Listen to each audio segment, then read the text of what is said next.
Live from the PetroServe USA studio, it's time for We the People with Chris Berg, your voice for the heartland. This morning during our energy showcase is the CEO of PetroServe USA, Kent Satterine. Kent, good morning. Good morning, Chris. And I do want to invite you, if you are out and about, driving around, you need some gas or some delicious cookies, do yourself a favor and stop into one of the 21 PetroServe USAs out there, helping America fuel better. And Kent, before we jump into the feud versus fuel debate, the cost of gas, I love the tagline, but I'm not sure very many people really understand what that means in the context of PetroServe. So when you say helping America fuel better, what does that mean for the people here of the heartland? Yeah, we're really not just about selling gasoline and selling cookies. We're really about helping America fuel better, which means trying to get ethanols in the Midwest. We can't do much on wind on the East and West Coast, but we really need to lessen our dependence on foreign oil because our country is definitely going broke. And as we go broke, the dollar weakens, which means we can't buy as much crude oil with the dollar. So the price of fuel goes up. So we really have to turn this around. So we're working hard to get ethanol at pumps through blender pumps.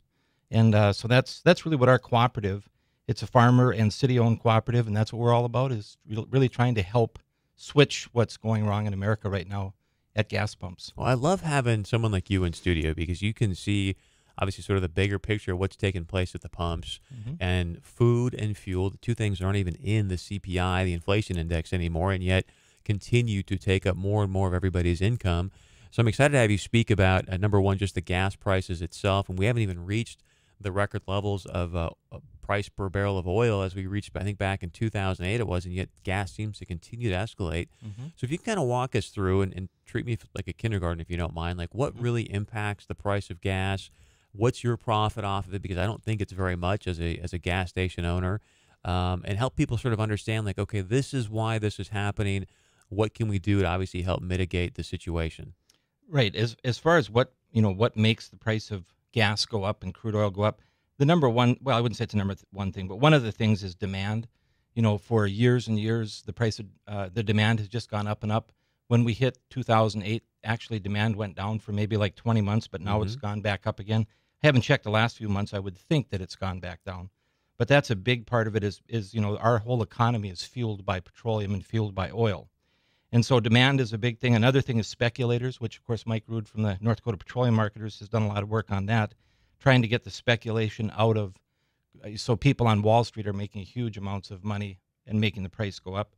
The value of the dollar, like I said, as our economy weakens and our dollar becomes weaker, crude oil is traded for American dollars. It's not traded for euros. So when Europe goes to buy crude oil, they have to pay for it with the American dollar. Well, when they trade their euros for dollars, they get more. And so then the price of crude to us goes up and the price of crude to them goes down based upon currency. So can I interrupt you for a moment? So for example, when the feds do the QE2 and they flush more money into the system, it obviously lowers the value of our dollar, which thus the inverse relationship raises the value of oil, correct? Exactly.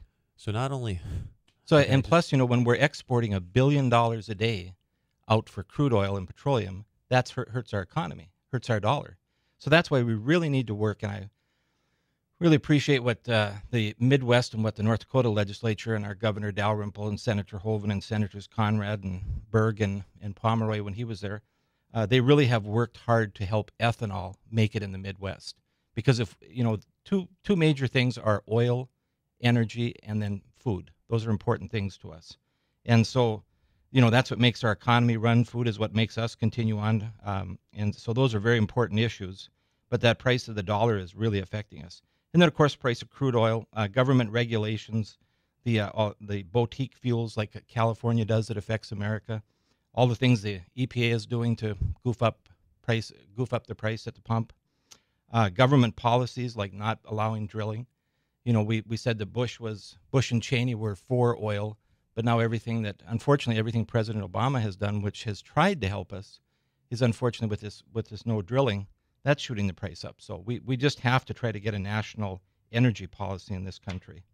And then the last thing is we have to look at alternative options like wind and ethanol. And, in the Midwest here, there's just no reason why we're not, 30% of our fuel doesn't come from corn or from cellulosic ethanol, hopefully down the road.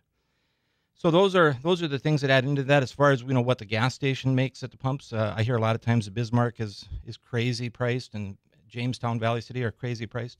Right now in Fargo, we're actually making 6.3 cents per gallon. And I'd be happy to have you come over and look at our books, Chris. But in Minnesota, because of the more tax, it's 2.6 cents. Now that has to go to pay for all of the labor, the utilities, the buildings, and the credit cards, which credit cards run about 10 cents a gallon. So, I mean, we need about 10 to 12 cents a gallon to break even, and we're making 2.6 today. So that's just not a good deal. But, it goes up. We make a profit. Some days are good and some days are bad. But the thing is, the average price of gasoline across the nation is probably $3.90 something, and we're $3.79 in Fargo. So that tells you that Bismarck is making an average price. Fargo is in a gas war. Well, and that's just it. Fargo since February 2nd was at 304. Now at May 2nd was at 380. I don't know what that works out for a percentage of increase, but it obviously doesn't bode well for what you and I are putting back in our pockets. And I want to get to this phone call here. Again, if you just joined us, you're tuned into our energy showcase here on We the People. We've got Kent Satchering with us, the CEO of PetroServe USA. We're talking about the cost of what's happened at the gas pump, as well as the food versus fuel debate, which we're going to get into in just a moment. And I think some of the things that you just mentioned may sort of cause more debate. You're saying, hey, we need to have more ethanol, but then people are saying, well, that's what's causing the food to go up, and now my gas is going up, my food's going up. What can I do? But let's get to these phone calls first. Chris out of Detroit Lakes, good morning. Good morning. I would like to ask, Chris, your guest, Kent, there, what he thought maybe the new tipping point number would be. I know when it went up a few years back to $4, it seems like everything came to a complete standstill and then the market adjusted. Are we just kind of waiting to see what the new tipping point is and then the market will adjust? And how does that all play into effect? I think you might be as much of an expert on that as I am. I think $4 certainly would be a tipping point. I suppose once we get to that, then it's easier to get to it the second time. But yeah, I would think that people would start driving less. Now, if you live in Detroit Lakes and you work in Fargo, you can't drive less. If you're going to drive to Minneapolis for the weekend, to watch a Twins game, you might be able to drive less. So I think that discretionary driving is probably going to start showing up. And I think that gas prices will come down a little bit after Memorial Day. That's what I believe, for the point that the caller just brought up. But, I don't believe we're going to go below 320. I don't think we're going to see that, but I think we'll probably be in the 350s. And I think the driver's point the caller's point was that is 350 now the new norm? It definitely starts to seem that way. You just get sort of, used to it and think, okay, well, that's what it must be. Now, here's what's interesting. When you and I talked last week, I asked you, I said, have you seen a decline in receipts from gas? And you said, not really. The economy's pretty good here and things seem pretty steady for us. Right. I would say it's just a slight decrease. And I think the thing that we see is a lot of people have to drive for work. We're a rural state, so people have to drive a fair amount of distances. And I don't think we maybe do as much vacationing in April, particularly with floods going on. And snow on May 1st. Snow, right, yeah. So we're not driving to Bismarck to go golfing for sure so far this year.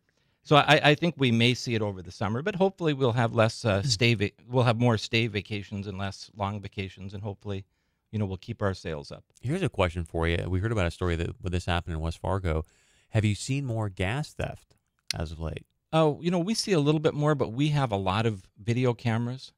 So we've been proactive there, and even like with the robberies that you see, we don't, I'll knock on wood here, but we don't have a lot of robberies because we have an awful lot of cameras. We have cameras outside and inside the store, so if somebody drives up, we have motion detectors in the middle of the night, so if people come in the store, they're within 60 seconds, alarms go off. So I think we're a little more proactive, so we don't see quite as much of that.